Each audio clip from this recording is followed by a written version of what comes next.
여러분 안녕하세요. 이번에는 여러분을 태양계 변두리의 천왕성 주위를 돌고 있는 크고 아주 흥미로운 위성인 오베론의 조사로 초대합니다.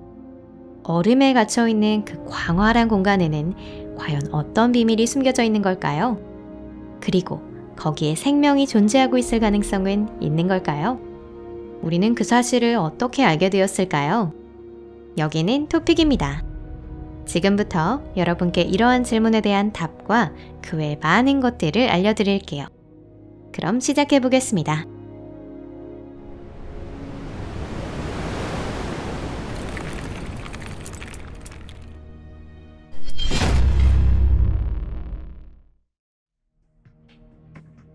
어두운 얼음의 세계. 태양계 제7행성 천왕성에 위성이 있다는 사실을 알게 된 것은 이 행성이 발견된 지 얼마 되지 않았을 때의 일입니다. 1781년 윌리엄 허셜은 천왕성이 존재함을 증명했고 6년 뒤에는 천왕성의 대형 위성인 티타니아와 오베론을 관측하는 데 성공했습니다. 재미있게도 허셜이 발견한 위성은 하마터면 다른 천문학자들에 의해 없던 일이 될 뻔했는데요. 그도 그럴 것이 천왕성의 위성은 발견된 지 적어도 반세기 동안 허셜 이외의 과학자들에 의해서는 관측된 적이 없었기 때문입니다. 이건 당시 망원경의 성능이 상당히 나쁘고 원시적이었던 것이 원인입니다.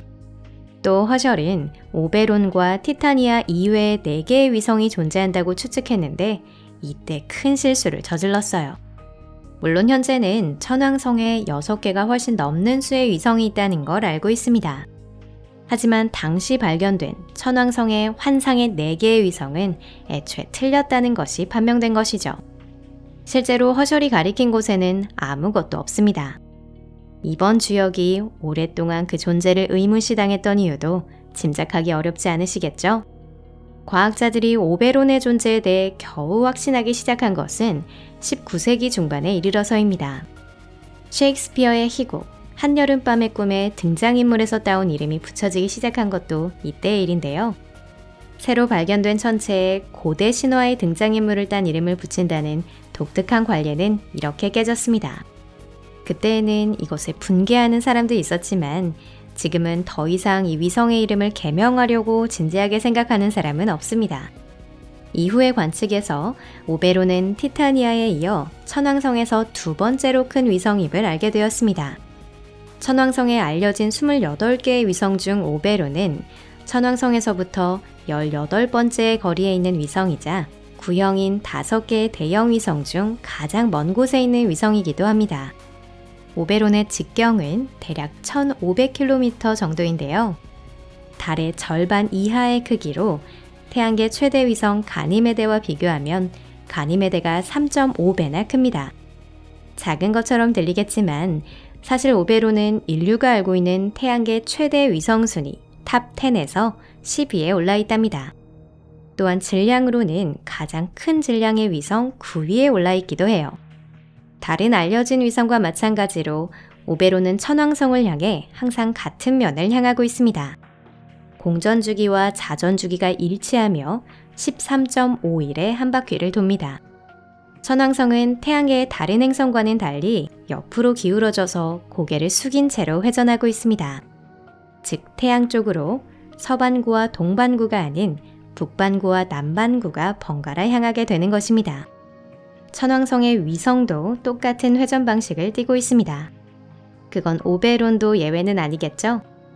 때문에 오베론의 각 극은 천왕성의 햇수로 반년, 지구의 햇수로는 42년에 걸쳐 밝게 비춰지지만 긴 1년의 절반은 어둠에 휩싸여 있게 됩니다. 최초의 사진과 새로운 수수께끼.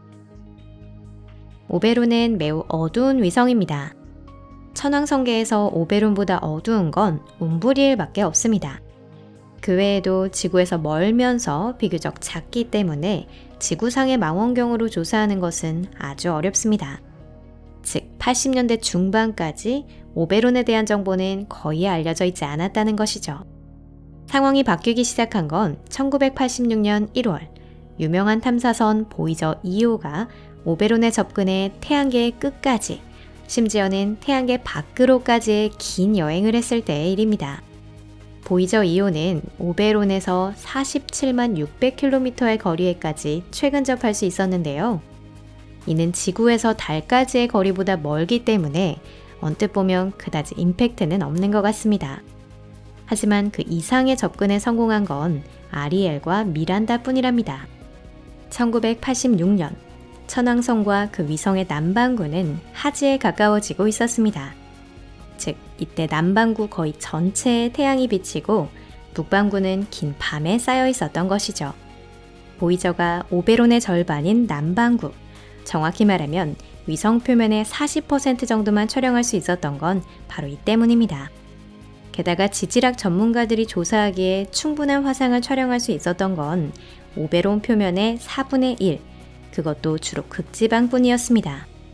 물론 사진에는 표면의 4분의 1밖에 찍혀있지 않기 때문에 위성의 구조에 대해 원대한 결론을 내는 건 시기상조입니다.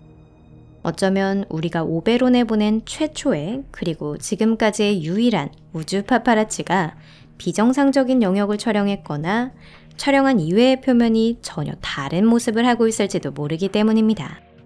하지만 최신형 망원경으로 관측된 것을 포함해 몇몇 천문 관측은 역시 그렇지 않다는 것을 보여줍니다.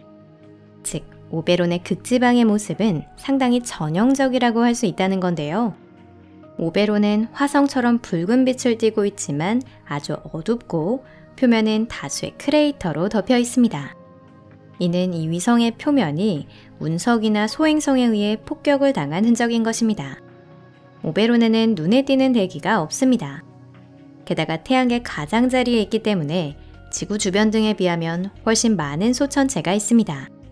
그래서 우주 쓰레기와의 충돌 빈도가 달보다 분명히 높을 거예요.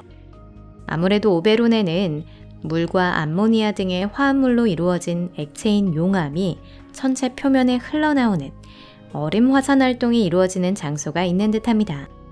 즉, 태양계 가장자리에 있는 다른 많은 대형 위성이나 준행성처럼 오베론의 지하에는 얼음 맨틀, 그리고 아마도 액체의 물바다가 존재할 가능성이 있는 것입니다. 과학자나 과학 팬들은 물이 있는 곳에 생명이 있다, 이렇게 말하는데요. 바로 그 상투적인 말 그대로입니다. 태양계에서 지하에 바다가 있는 천체로 가장 유명한 건 물론 목성의 위성 유로파이긴 하지만 앞에서도 말씀드렸듯이 지하에 바다가 있는 건 유로파뿐만은 아니랍니다. 그렇다면 오베론의 지하 바다에 생명이 있을 가능성은 있을까요? 그럴 가능성은 충분히 있습니다. 하지만 그걸 기쁘다고만은 할 수 없는 몇 가지 미묘한 뉘앙스가 숨겨져 있다는 걸 우선 기억해 두세요. 우선은 생명이 존재한다고 해도 지구의 것과 비슷할 가능성은 낮습니다.